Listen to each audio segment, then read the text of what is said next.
जय श्री राम, जय हनुमान। भक्तों, यदि हमें अपनी मनोकामना पूर्ण करने के लिए हनुमान जी के एक दिवसीय संकल्प का अनुसरण करना है, पालन करना है, और यदि हमें एक दिन का एक दिवसीय हनुमान संकल्प लेना है तो किस तरह से लेना है। हनुमान जी का संकल्प बहुत ही महाचमत्कारी और हमें संपूर्णता देने वाला है। इससे हम किस तरह से इसके नियम और विधि का पालन कर सकते हैं, यह किस तरह से हमारे लिए लाभकारी होगा, यह जानना बहुत महत्वपूर्ण है। क्योंकि हनुमान जी का एक दिवसीय महाचमत्कारी संकल्प भी बहुत ही लाभकारी होता है। जरूरी नहीं हम 11, 21, 41, 51 इतने दिनों का संकल्प लें, बल्कि यदि हम पूरी श्रद्धा के साथ में एक दिवसीय संकल्प लेते हैं तब भी हमारी मनोकामना उतनी ही तीव्र गति से संपूर्ण होती है। बस केवल हमें अपने हनुमान जी पर आस्था और विश्वास बनाकर रखना है और जो भी नियम विधि हैं उनका संपूर्णता से पालन करना है। तो आइए जानते हैं कि हमें किस तरह से हनुमान जी का संकल्प लेना है, किस विधि के द्वारा, किस नियम के द्वारा।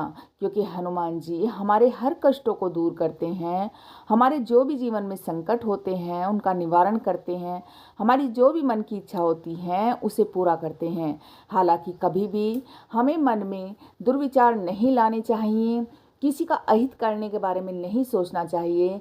क्योंकि यदि हम यह सोचें कि हमारे उस दुष्ट शत्रु का सर्वनाश हो जाए और हम संकल्प लें तो यह कभी भी हमारा पूर्ण नहीं हो सकता। क्योंकि हमें सिर्फ अच्छे भाव रखते हुए जनहित में और अपने भले के लिए, अपनों की भलाई के लिए हम यह संकल्प ले सकते हैं।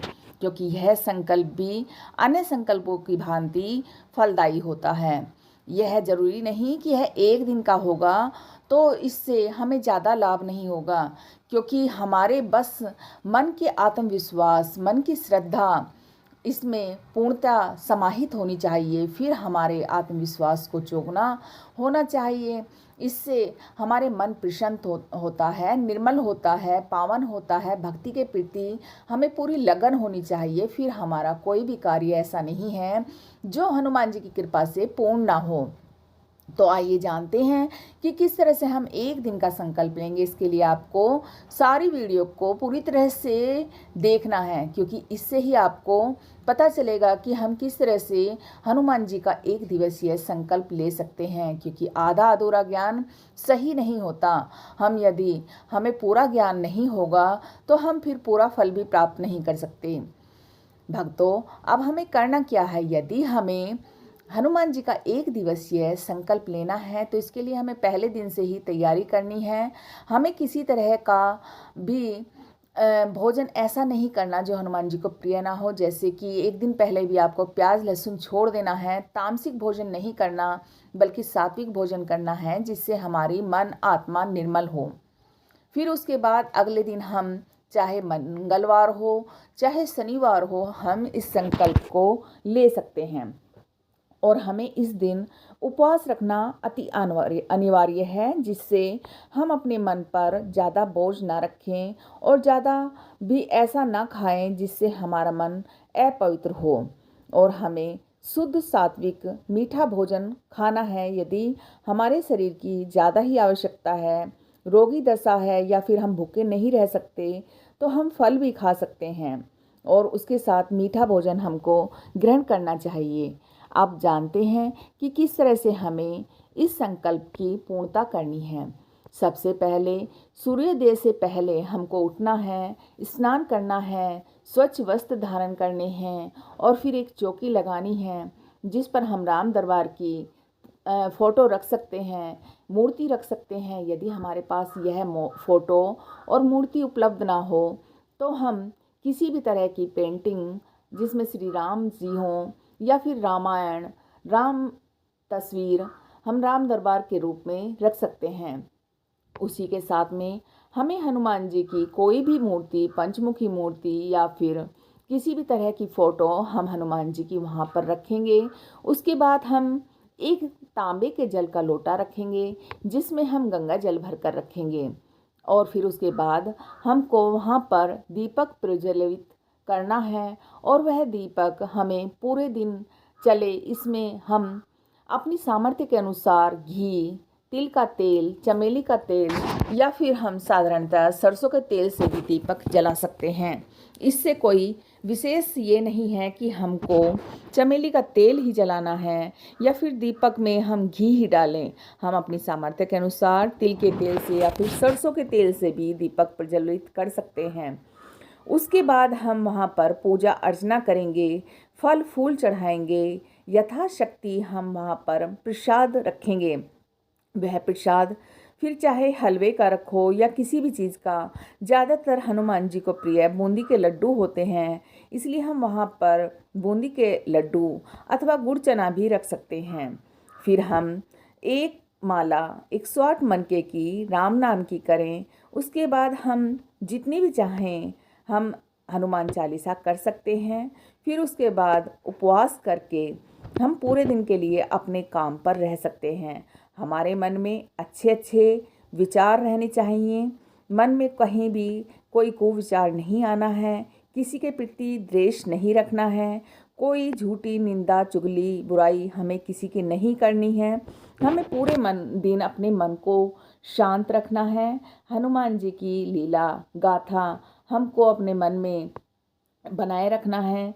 श्री राम का जाप हम पूरे दिन हो सके तो मन में करते रहें। इससे हमारा मन पवित्र रहेगा, शांत रहेगा और हमारी मनोकामना बहुत जल्दी पूरी होगी। अब बात करते हैं कि संकल्प की पूर्णता के लिए हमें शाम के समय सूर्यास्त के बाद हम 10 बजे भी, 8 बजे भी, 9 बजे भी हम फिर से उस चौकी के पास जाकर पूजा पाठ करेंगे। इसमें हमें करना क्या है, हमको हनुमान जी के सामने अपनी मन की इच्छा रखनी है। जो भी हमारी मनोवांछित इच्छा है उसको हनुमान जी से कहिए। उसके बाद हम श्री राम स्तुति हमको करनी है और 108 मनके में श्री राम नाम का जाप करना है। फिर उसके बाद हम यथा सामर्थ्य शक्ति 11, 21, 41 हम हनुमान चालीसा पूरे मन शांति के साथ करें, पूरे भाव के साथ करें। उसके बाद हमें बजरंग बाण का भी एक पाठ करना अनिवार्य है। फिर हम उसके बाद हनुमान जी की आरती का उच्चारण करेंगे। पूरे मन की शांति के साथ हनुमान जी श्री राम जी को वहाँ उपस्थित जानकर अपने मन में ऐसे भाव रखें कि श्री राम जी वहाँ उपस्थित हैं और हनुमान जी हमारी सारी बातें, हमारी सारे पूजा पाठ को वहाँ पर रहकर सुन रहे हैं। हालांकि कभी कभी हम ज़्यादा भाव विभोर हो जाते हैं तो हमें ऐसे ऐसे अनुभव होते हैं मानो हनुमान जी की वहाँ उपस्थिति है। कई बार ठंडी हवा, खुशबू, फूलों की महक और हनुमान जी का आगमन हमें महसूस होता है, क्योंकि यह हमारे मन के पवित्र भावों पर निर्भर करता है कि हम कितनी सत्यता निर्मलता के साथ में पूजन पाठ कर रहे हैं। उसके बाद हम श्री राम जी की स्तुति करते हैं। श्री राम जी का जाप जितना भी समय हो सके, 10 मिनट, 5 मिनट, 15 मिनट, आधा घंटा आप जय श्री राम जितना ज़्यादा से ज़्यादा उच्चारण करेंगे, जितना ज़्यादा से ज़्यादा जाप करेंगे, हनुमान जी हमारी उतनी ही ज़्यादा सुनेंगे और हमारी भक्ति से प्रसन्न होंगे, क्योंकि हनुमान जी के आराध्य है श्री राम हैं और श्री राम के नाम जाप से ज़्यादा वह हमसे और ज़्यादा प्रसन्न होते हैं, क्योंकि जितना ज़्यादा हम श्री राम नाम का जाप करेंगे वह हमारे भक्ति भाव को देखते हैं और अधिक प्रसन्न होते हैं। तो हनुमान जी को यदि प्रसन्न करना है तो उन्हें ज़्यादा से ज़्यादा राम नाम का जाप करके सुनाना है, क्योंकि वह इसी जाप से बहुत प्रसन्न होते हैं।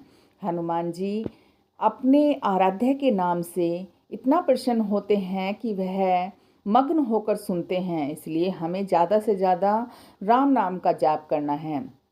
और यदि आपको यह वीडियो पसंद आए तो वीडियो को लाइक, चैनल को सब्सक्राइब और कमेंट में जय श्री राम, जय हनुमान अवश्य लिखकर अपनी हाजिरी लगाएं, क्योंकि हनुमान जी आप सभी की हर समय रक्षा करते हैं, संकटों से रक्षा करते हैं।